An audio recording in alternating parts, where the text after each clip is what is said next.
Forest Dhamma Audio presents Gold Wrapped in Rags, the autobiography of Ajaan Cundo, translated from the Thai by Ajaan Ratano. This audio recording was produced solely for free distribution. You are welcome to share the recording with others, but it should not be sold under any circumstances. Introduction. Dawn. Imagine for a moment the desperation felt by ordinary peasant farmers in southeastern China during the first decade of the 20th century, when living conditions had become untenable for poor farmers throughout the region. During extended periods of drought, the land lay parched. When the rains returned, the rivers flooded the lowlands. Either way, year after year, the conditions for harvesting crops were disastrous. Without rice to eat, life became desperate. To make matters worse, the general lawlessness of the region gave rise to raids by marauding gangs of armed men looting depleted grain supplies. Sia Eung, the eldest son of an ethnic Hokkien family, grew up in a village in Fujian province, alongside a river which flooded its banks so often that the rice crops frequently failed, leaving his family to survive on a meager harvest each year. As typhoons swept in over the mountains and onto the low-lying countryside, storm winds blew without respite, and dense, lashing rain fell steadily for months, drenching everything. When water levels rose until they overflowed the river's banks, the rushing current started devouring the embankment, pulling the land into the surging torrent. The river swelled and flowed faster as its momentum grew, gobbling up everything in its path and spilling over so far that it inundated the rice fields. The ensuing floods washed everything away, not just the family's fields, but their home as well. Everything the family owned ended up floating in the middle of the river. All that remained of their house above water was the thatched roof stubbornly hanging on against the flood tide. Half-starved farm animals clung to the debris floating in the water, and human corpses beginning to bloat and rot bobbed in the swirling eddies.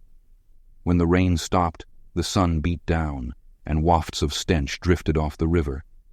The scenes of destruction were reminiscent of what the Buddha realized on the night of his enlightenment, that the cycle of birth and death resembles an ocean of suffering. After the flood, the young man's family packed what few possessions they had left and trekked across the high mountains into the next valley to stay with relatives and try to start their lives anew. There they built thatched huts in the open fields and eked a living out of the land. The following year, drought descended, scorching the land and shriveling their crops. When he could no longer endure the feelings of despair, Sia Eung reached a pivotal moment in his young life. One morning, as dawn broke across the barren fields, he bid a tearful goodbye to his parents and left home in search of a better future. He set out on foot over the parched floodplain south of his home, hiking through the flat, hard landscape scarred with the stubble of a drought-stricken rice crop. Full of youth, he was strong and capable of walking long distances without tiring. He took few possessions with him, only some extra clothes stuffed in his Chinese traveling case, a tall, rounded basket made of woven bamboo that he carried suspended from a shoulder pole. Sia Eung was 22 years old and on his own. Like so many young men of that era, he joined a mass migration fleeing the severe hardships of southern China in search of greener, fresher pastures in the lands of Southeast Asia. He had heard from the tales of previous migrants that lands to the far south were peaceful and plentiful. His plan was simple: keep walking south until he reached the sea, then stow away in the hold of a merchant vessel sailing southwest and plying its trade at cities and towns along the eastern coast of the Southeast Asian mainland. When a favorable opportunity presented itself, he intended to disembark and seek employment on the mainland. When the Chinese junk he eventually stowed away on reached the open sea, Sia Eung presented himself to the ship's captain and offered to work as a crewman to pay for his passage. Traveling in a southwesterly direction across the South China Sea, stopping to unload and load cargo at seaports along the route, the ship eventually entered the waters of the Gulf of Thailand, where it dropped anchor at the port city of Lam Sing on Thailand's southeastern coast. Finding conditions there favorable for beginning a new life, Sia Eung, soon to be the father of Ajaan Cundo, disembarked carrying only his woven bamboo traveling case, and sought employment in the bustling city. Although Ajaan Jia's father turned out to be a minor character in the following account of his son's life, he nonetheless exerted an important influence on his son's temperament, and the effect it had on his bold, direct, and assertive personality.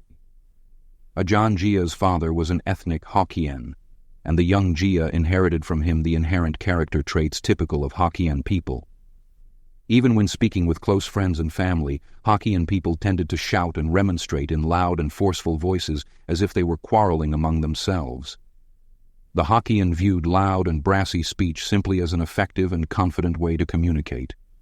Although they sounded rude using profanity in ordinary conversation, they did not intend their words to be offensive. In their minds, they were just bantering good-naturedly. Ajaan Jia himself became well known for his uncultured character traits and his use of uncompromisingly forthright or even crude language in everyday conversation, behavior which at times led to public controversy.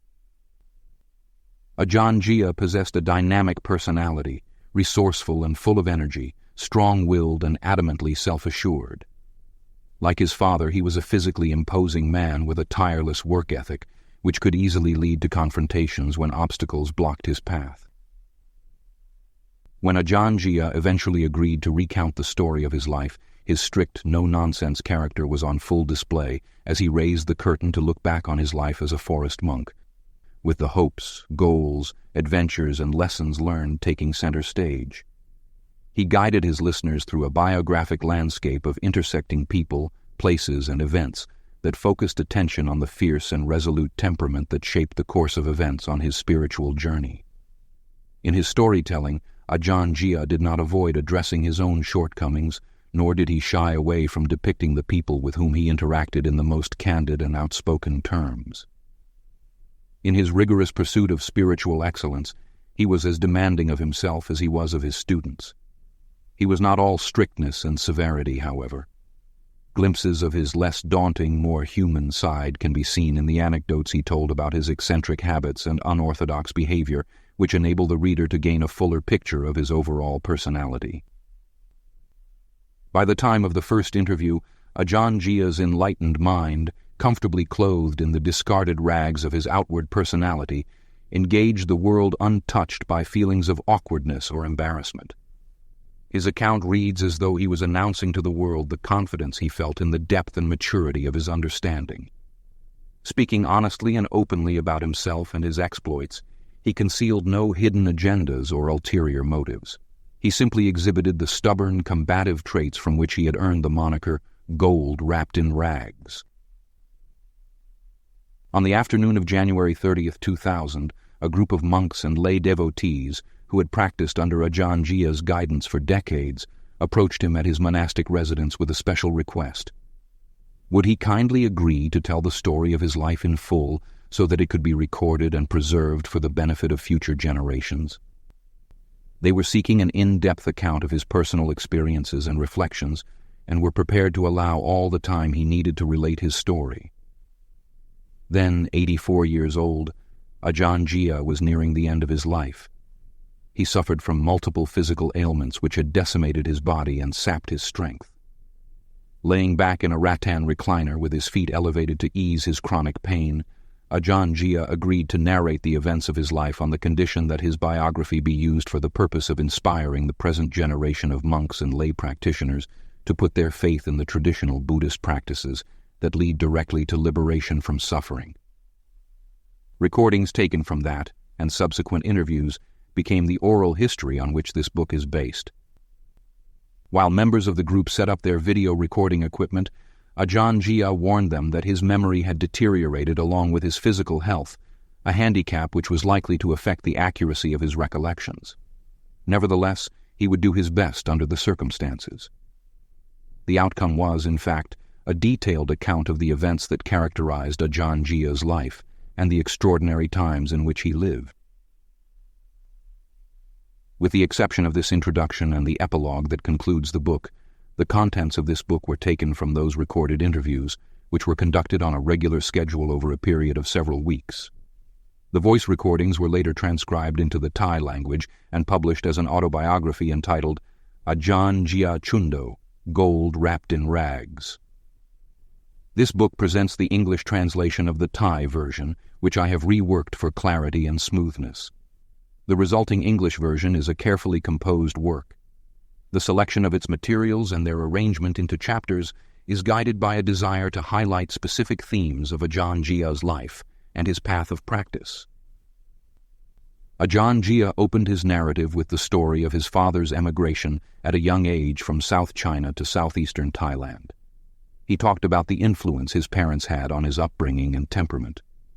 He spoke about the time his mother and father met, recounted stories from his childhood and teenage years, and described his life as a monk, placing special emphasis on the many decades he lived the life of a forest monk alongside some of the most renowned meditation masters of the Thai forest tradition. Ajaan Jia was born in an age of foot travel and boat canals, candlelight and wood stoves, dirt roads and gravel streets, and agrarian social customs.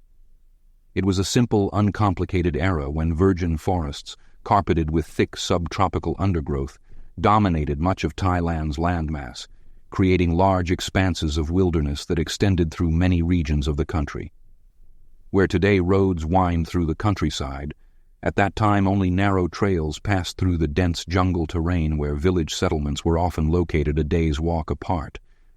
The forests surrounding those communities teemed with dangerous wild animals, making them appear frightening to the local inhabitants. It was in such sparsely inhabited wilderness locations that Ajaan Jia would come to find the ideal environment for treading the Buddha's noble path to enlightenment. As can be expected from an off-the-cuff oral account of one's life, his narration of events sometimes lacked structure and consistency. Initially, recollection of episodes from his youth did not always follow the order in which they occurred. Instead, remembrances came to mind in a more random fashion, as the memory of an event or person from his childhood prompted him to describe a related incident that happened years later.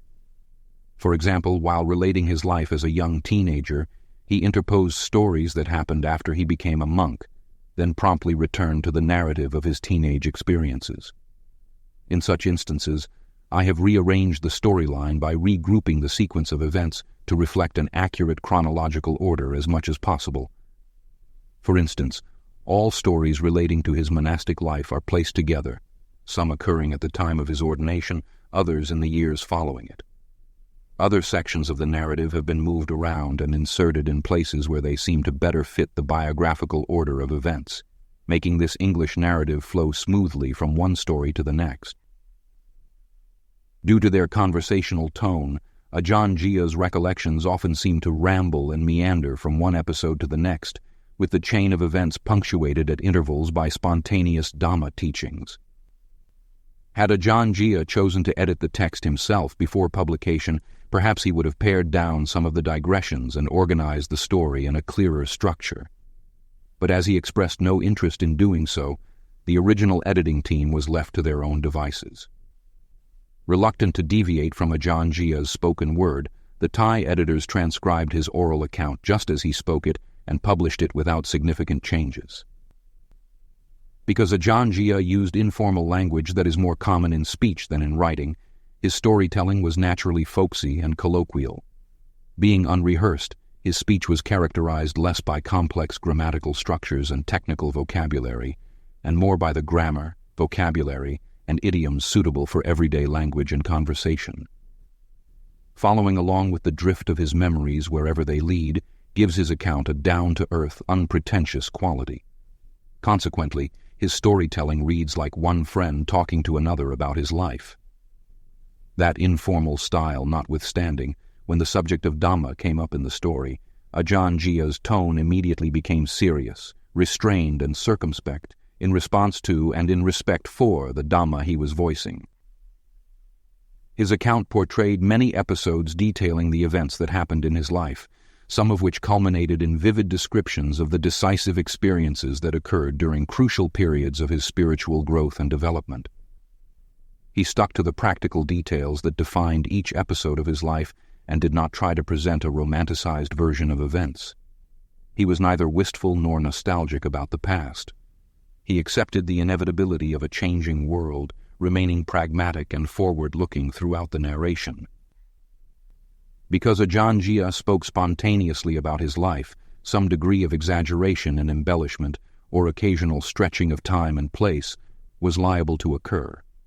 Ajaan was often the only source of the accounts he gave and sometimes related his stories in more than one version, which inevitably gave rise to certain discrepancies and disparities.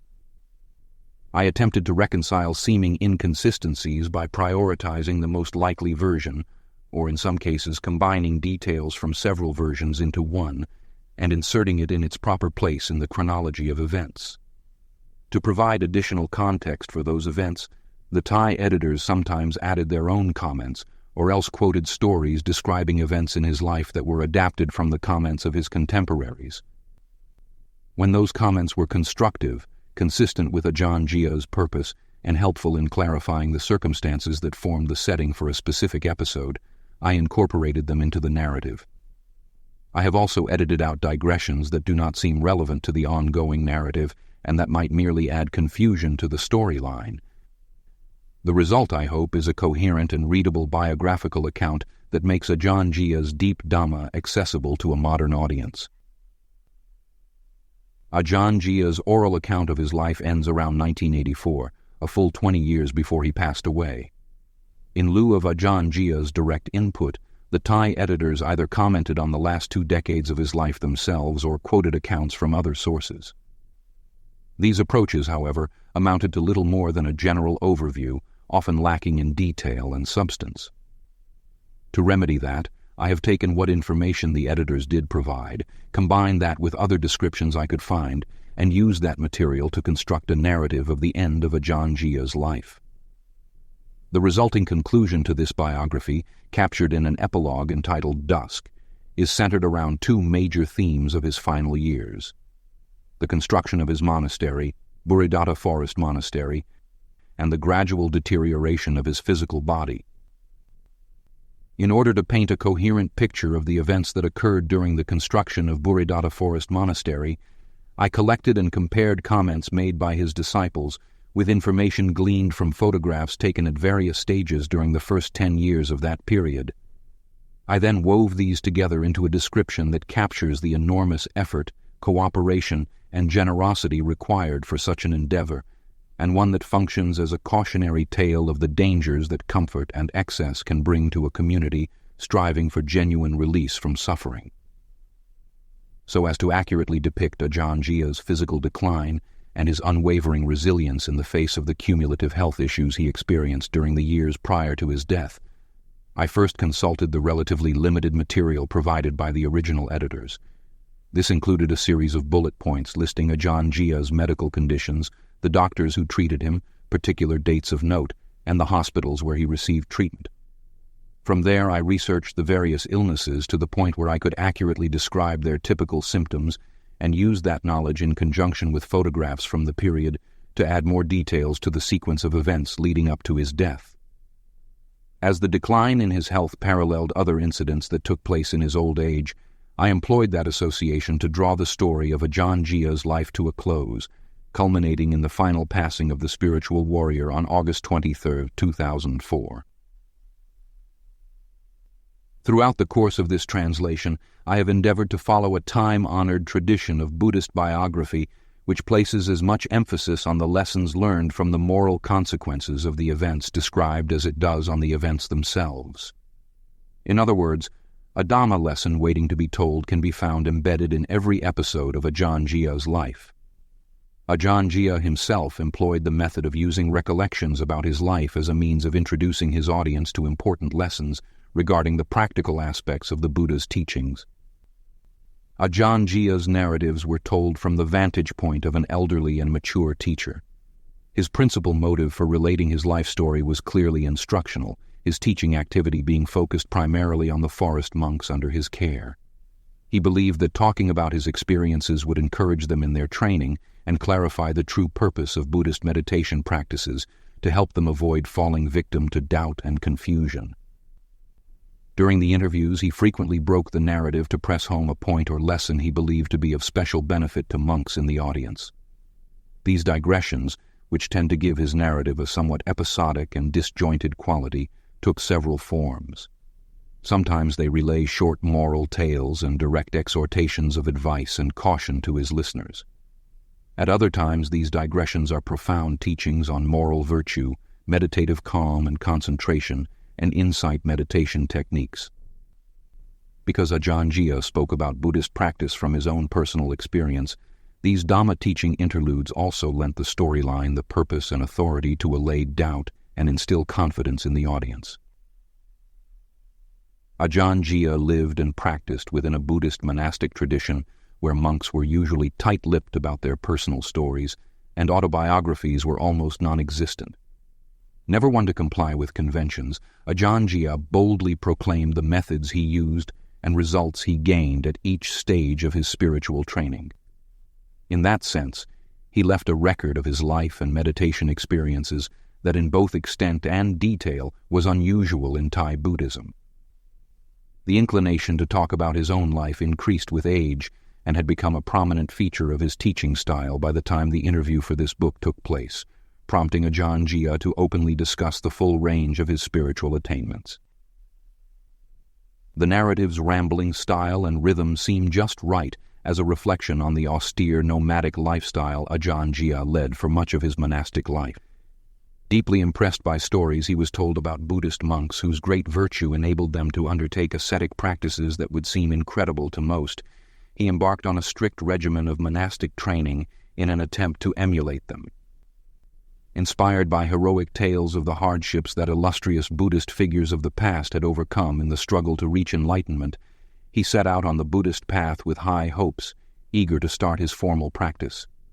He believed that a monk who commits himself to attaining the end of all suffering must push forward with unwavering determination and maintain that momentum, whatever the difficulties encountered, until the ultimate goal is achieved. Since the time of the Buddha, the lifestyle of a Buddhist monk has been modeled after the life of a homeless wanderer. Such a spiritual aspirant, having renounced the world and gone forth from his home and family, dressed in simple robes stitched together from discarded cloth, depended on alms food for his meals, and took the forest environment as his dwelling place. Buddhist renunciation practices based on that Spartan lifestyle and exercised for the sake of spiritual progress on the Buddha's path to enlightenment became known as dhutanga. The austere nature of those practices provided the supporting structure for meditation methods used by forest-dwelling monks throughout the history of Buddhist monasticism, which helps to explain why ascetic practices have always been deeply woven into the fabric of Buddhism. The early 20th century witnessed an extraordinary revival of that traditional monastic lifestyle. The resurgence, which would come to be known as the Thai forest tradition, was an attempt to revitalize ancient standards of Buddhist practice. Forest living, moral discipline, and meditation in search of the Buddha's path to enlightenment that had long been missing in the monastic culture of the day. During this revival, as in previous eras of Buddhist Renaissance, the role of forest monks in Thailand came to be that of masters of ascetic practices and of meditation techniques that enabled them to directly access another order of reality and to transmit the knowledge resulting from that access to their disciples. The power perceived to have been generated by forest monks' sexual abstinence, ascetic practices, and above all their dedication to meditation, motivated generations of followers to venerate them and to strive to emulate their austere way of life. By the time Ajaan entered the monkhood in 1937, the forest monks of Thailand had established a strong meditation tradition grounded in the 13 dhutanga ascetic practices authorized and encouraged by the Buddha. They referred to their ascetic lifestyle as tudong, an abbreviated form of the word dhutanga.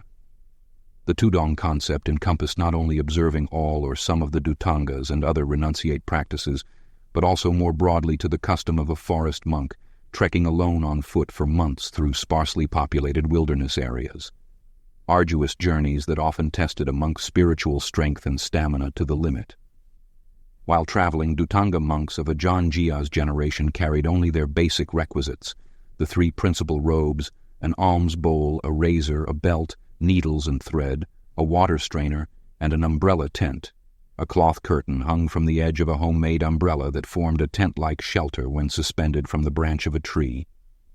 Their daily lives were full of forests and mountains, rivers and streams, caves, overhanging cliffs, and dangerous wild animals.